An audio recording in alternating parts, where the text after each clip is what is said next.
Good morning guys. आज हम लोग बात करने जा रहे हैं क्लाइमेटिक कंडीशंस पर।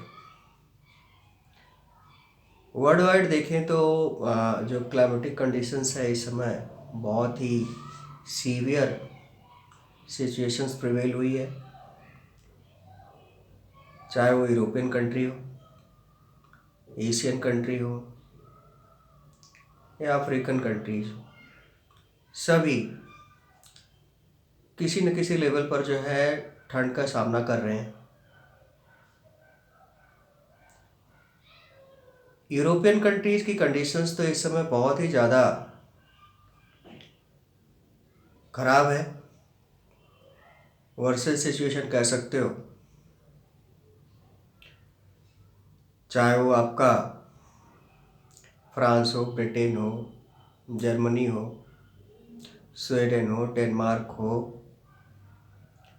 XYZ कोई भी कंट्री हो यूरोप का, वो किसी न किसी हद तक सीवियर कोल्ड को फेस कर रहा है।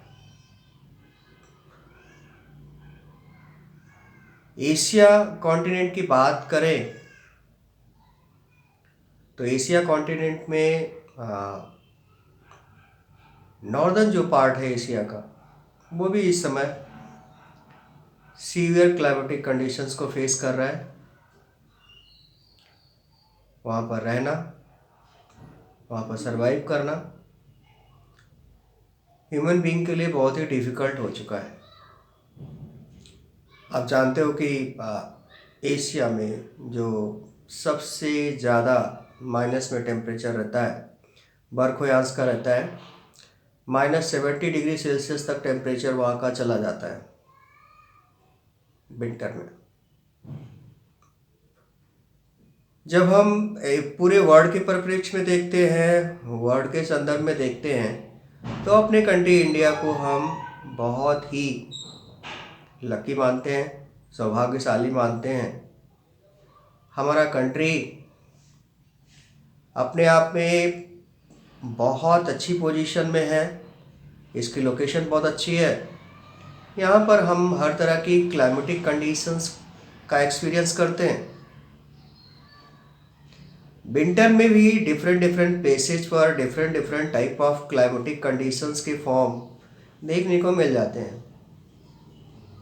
अगर हम प्रेजेंट सिनेरियो की बात करें, in the months of January की बात करें, तो जनवरी में अलग अलग प्लेसेस पर अलग अलग तरह की क्लाइमेटिक कंडीशंस को हम आप एक्सपीरियंस करते हैं। जैसे बात करेंगे नॉर्दर्न इंडिया की, तो नॉर्दर्न इंडिया में इस समय सीवियर कोल्ड है।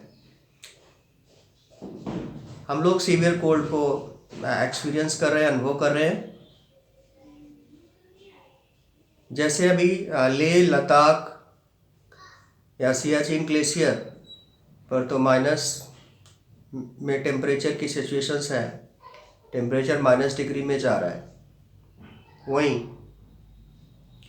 अगर हम प्लेन्स में आ जाएं, नॉर्दर्न प्लेन्स में आ जाए, तो नॉर्दर्न प्लेन्स में इस समय टेम्परेचर जो है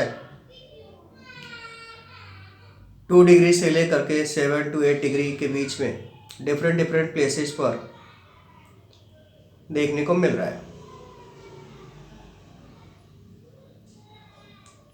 जैसे जैसे हम नॉर्दर्न हिमालयन माउंट जैसे जैसे हम नॉर्दर्न से सदर्न की तरफ बढ़ते हैं, टेम्परेचर में बढ़ोतरी देखने को मिलती है। तो इस तरह से देखें तो नॉर्दर्न इंडिया में हिमालयन माउंटेन सिस्टम को आप छोड़ दीजिए, तो ओवरऑल जो क्लाइमेटिक कंडीशन है बहुत अच्छी है। इस समय हम इजीली सरवाइव कर सकते हैं ठंड में। इसी तरह से हम कोस्टल एरियाज की तरफ जाते हैं, मूव करते हैं, तो कोस्टल एरियाज में आपको हमें वहाँ पर मॉडरेट या नॉर्मल क्लाइमेटिक कंडीशंस का एक्सपीरियंस होगा। वहाँ पर ना तो बहुत ज़्यादा गर्मी का एहसास होगा और ना बहुत ज़्यादा ठंडी का एहसास होगा।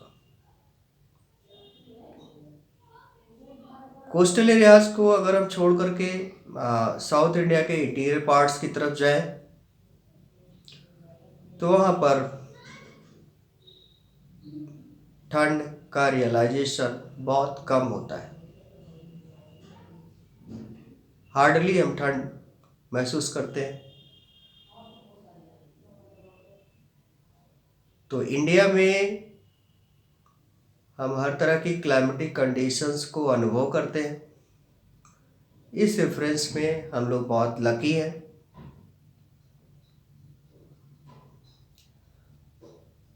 और बात करें तो साउथ इंडिया में जो हिली रीजन्स हैं वहाँ पर हम सीवियर कोल्ड को भी एक्सपीरियंस कर सकते हैं। जैसे ऊटी, जिसको आप उदक मंडलम कहते हो। अब वहाँ पर इस समय तो लोएस्ट टेम्परेचर है। तो इस प्रकार से इंडिया अपने आप में इनक्रेडिबल है, यूनिक है। डाइवर्स क्लाइमेटिक कंडीशंस हमारे इंडिया में पाई जाती हैं। तो इसलिए हमें क्लाइमेटिक कंडीशंस को लेकर के भी प्राउड फील करना चाहिए। हमें किसी फॉरेन कंट्रीज में नहीं जाना है। हमें अपने ही देश में रह करके हर तरह की क्लाइमेटिक कंडीशंस का अनुभव हम कर सकते हैं। और इसी बात का हमें हमेशा गर्व रहता है, प्राउड रहता है। अगर हम बर्फ़ के साथ एंजॉय करना चाहते हैं तो उसके लिए हमें शिमला, मसूरी, नैनीताल, अल्मोड़ा, जम्मू कश्मीर, लद्दाख जैसे रीजन्स की तरफ हम मूव कर सकते हैं। हमें न ज़्यादा ठंड चाहिए और न ज़्यादा गर्मी चाहिए, मॉडरेट टेम्परेचर चाहिए। तो हम आसानी से कोस्टल एरियाज़ की तरफ मूव कर सकते हैं और वहाँ जाकर के एक्सपीरियंस कर सकते हैं। हमें नॉर्मल ठंड का रियलाइजेशन करना है तो हम नॉर्दर्न प्लेन्स में आकर के उसका रियलाइजेशन कर सकते हैं। तो मेरा मेन मोटिव यही था कि हम लोग परेशान हो जाते हैं थोड़ी सी ठंड में। 4 to 6 डिग्री सेल्सियस टेम्परेचर पहुंचा नहीं कि हम परेशान हो जाते हैं कि बहुत ज़्यादा ठंड लग रही है। और हम ये नहीं सोचते हैं कि यूरोपियन कंट्रीज़ के लोगों की जो सिचुएशन है वो कैसी होगी, कनाडा में लोग कैसे रहते होंगे, नॉर्वे में लोग कैसे रहते होंगे, नीदरलैंड में कैसे रहते होंगे। वहाँ पर तो -डिग्री सेल्सियस टेम्परेचर है इस समय। यूक्रेन और रसिया का वॉर चल रहा है और वहाँ पर तो वर्सन कंडीशन है, फिर भी वहाँ पर मिलिट्री अपना वर्क कर रही है। उनकी एक्टिविटीज़ तो नहीं रुक रही, तो हमारी एक्टिविटीज़ क्यों रुके? हमें अपना जो काम है वो निरंतर करते रहना है, इस फीलिंग के साथ कि हम बहुत लकी हैं, बहुत सौभाग्यशाली हैं कि गॉड ने हमारे इंडिया को, हमारे भारत जैसे महान देश को इतनी अच्छी क्लाइमेटिक कंडीशंस का रियलाइजेशन करा रहा है। तो आज के दिन बस इतना ही। फिर कभी आगे इंडिया को प्राउड फील कराने वाले टॉपिक पर फिर बात करेंगे। Thank you so much. तो आप ज्योग्राफिया प्लेटफॉर्म को लाइक और सब्सक्राइब करना मत भूलिए। Thank you so much.